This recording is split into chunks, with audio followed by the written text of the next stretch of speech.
नमः शिवाय या षडाक्षर मंत्र ओम नमः शिवाय या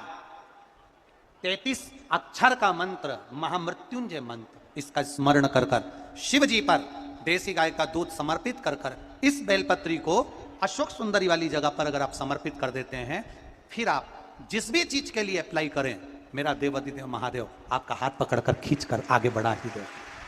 नियम है, आज भी नीति नियम। जिसके घर में संपदा की कमी होती है, जिसके घर में कर्जा बढ़ जाता है, लक्ष्मी नहीं आती, बहुत टेंशन की जिंदगी जीता है मनुष्य, व्यापार चल नहीं रहा, बहुत तकलीफ का जीवन चल रहा होता है, तो आज भी नियम है महाराज, आज भी नियम कि सोमवार शुक्रवार ये 2 बार ऐसे हैं, इन 2 बार को यदि कटोरी में थोड़ा सा शहद रखकर, मधु रखकर यदि लक्ष्मी जी का स्मरण किया जाए और माता लक्ष्मी जी का स्मरण कर कर एक लाल पुष्प उस कटोरी के सम्मुख में माता लक्ष्मी का नाम लेकर रखा जाए और बाद में वही शहद, वही मधु और वही पुष्प सोमवार का दिन और शुक्रवार के दिन लक्ष्मी का पूजन कर कर, स्मरण कर कर, दूसरे दिन शुक्रवार के दिन पूजन करें, शनिवार के दिन उस मधु का, उस पुष्प का विसर्जन करें, सोमवार के दिन पूजन करें लक्ष्मी जी का स्मरण कर कर, और मंगलवार के दिन अगर विसर्जन करें, 5 या 7 सोमवार या शुक्रवार को यदि आप मधु का भोग लक्ष्मी जी को लगाना प्रारंभ कर दें, शिव का नाम स्मरण कर कर, तो उसके घर में कभी संपदा की कमी नहीं होती, लक्ष्मी उस संपदा को बढ़ाती। और हम तो यहां तक कहेंगे, प्रयास करो, अगर आपके घर में छोटा सा शिवलिंग विराजमान है, आपके घर में अगर छोटा सा शंकर जी का शिवलिंग है, छोटा सा शंकर भगवान का शिवलिंग है, या आपके घर में कुबेरेश्वर धाम का कंकर है,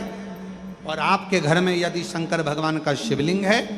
या सीहोर का रुद्राक्ष हो, या शंकर भगवान का शिवलिंग हो, या कंकर शंकर हो, तो निवेदन है जहां पर भी शिवलिंग आपके घर में विराजमान है, अगर छोटी सी कटोरी में एक बेलपत्र को आप नीचे रखिए, छोटी सी कटोरी उस बेलपत्र के ऊपर रखकर उसमें थोड़ा सा मधु, शहद,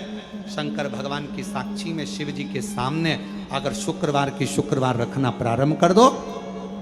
धीरे धीरे संपदा की वृद्धि अपने आप होना प्रारंभ हो जाए। मधु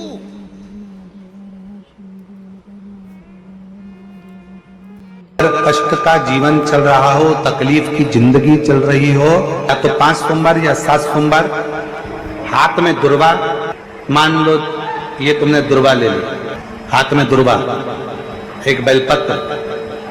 और उसी हाथ में अपने घर का भरा हुआ 1 लोटा जल, पहले रखना है दुर्वा, फिर रखना है बेलपत्र, उसके बाद में हाथ में 1 लोटा जल,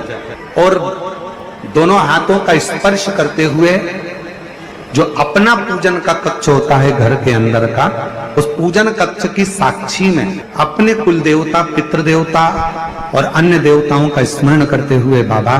बहुत दुखी हूँ, बहुत तकलीफ में हूँ, बहुत कष्ट में हूँ, बाबा को अपने मन का भाव करते हुए, हृदय से प्रार्थना करते हुए अपने घर के मंदिर से निकल कर फिर उस जल को लेकर शिवालय तक जाओ और दक्षिण की ओर खड़े होकर उत्तर की ओर मुख कर कर जल समर्पित करो। बेलपत्र और दुर्वा दोनों को अशोक सुंदरी वाली जगह पर चढ़ा दीजिए। अशोक सुंदरी की जगह तो सबको मालूम है ना, चढ़ा हुआ थोड़ा सा जल लेकर आओ, घर के दरवाजे पर उसका छींटा दे दो, लेपन कर दो, और बाबा से 5 सोमवार नियम से आप दुर्वा, बेलपत्र और जल का प्रयोग अगर करोगे,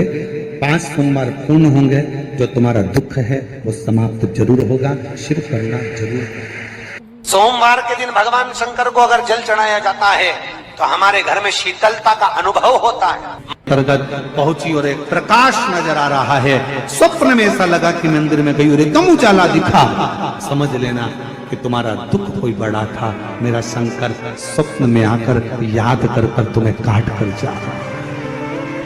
हार चुके हम जिंदगी से, वो कटी ही नहीं रहा।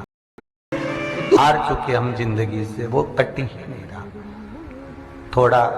ठीक होता फिर दुखाता, फिर ठीक होता फिर दुखाता। तो शिव और शक्ति का स्मरण करो। बेलपत्री के पेड़ के नीचे